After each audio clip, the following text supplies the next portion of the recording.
the year 70 AD, and the Gospel of Luke is dated to 102.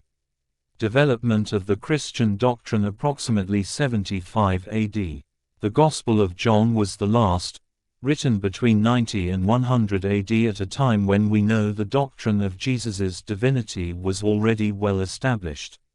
Bishop Ignatius's quote at the beginning of chapter 4 demonstrates this fact. Gospel of John. In chapter 1 we discussed who actually wrote the Gospel of John. Because of its importance in the present discussion, let's recap. In their introduction to the books of the New Testament, the 1970 translators of the New American Bible present the widely accepted theory that the Gospel of John was written by someone other than John, probably a disciple, and then edited later by another disciple, Ibid. P. XXXV. The same translators make references to inconsistencies within the Gospel of John.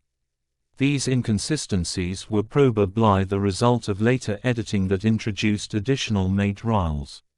Other literary characteristics are noted in the same introduction, characteristics like the developed theology and very dramatic scenes, which argue against a theory of the Gospel being authored by an eyewitness to the events it presents. Ibid. P. XXXV.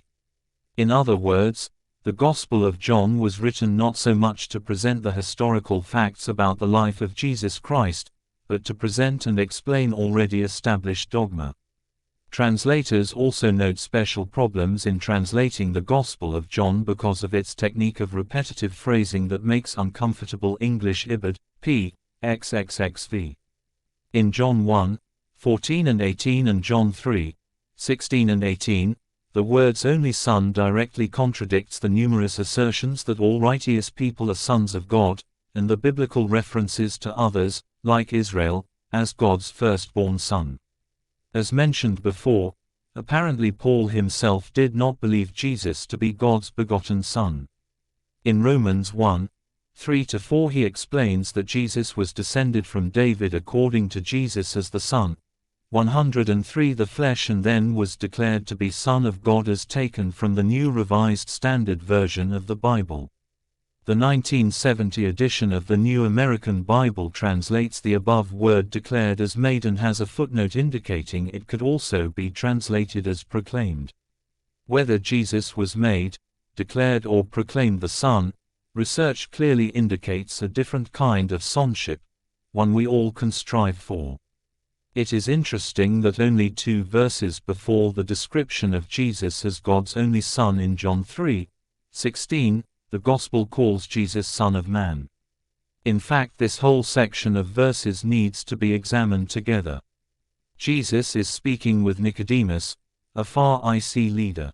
And just as Moses lifted up the serpent in the wilderness, so must the Son of Man be lifted up, that whoever believes in him may have eternal life.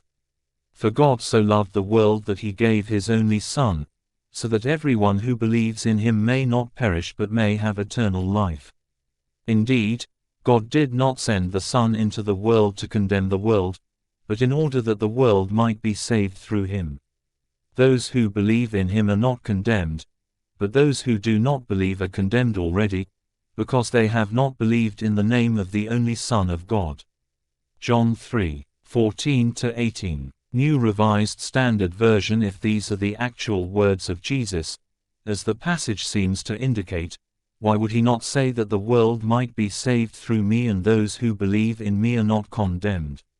When I first checked Wikipedia online a few years ago, http://en.wikipedia.org wiki John_3:16, retrieved June 8, 104. Development of the Christian Doctrine 2011. It gave the original Greek for John 3:16 along with a literal translation emphasis added. For in this way God loved the world, that he gave the unique Son, so that all the ones trusting in him would not perish, but have eternal life. John 3:16. Wikipedia, June 8, 2011. On the same day, the Olive Tree Online Bible software at http://www.olivetree.com CGI-bin EnglishBible.htm, which was release 1.19, June 2007.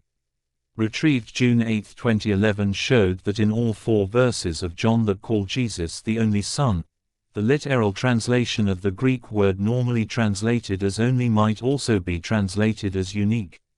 Note that neither Wikipedia nor Olive Tree currently offer unique as a meaning for the Greek word transliterated as monogenes, but other references do. These include Strong's Concordance, Helps Word Studies and Bart Ehrman Ibid, p. 162. Calling Jesus unique is very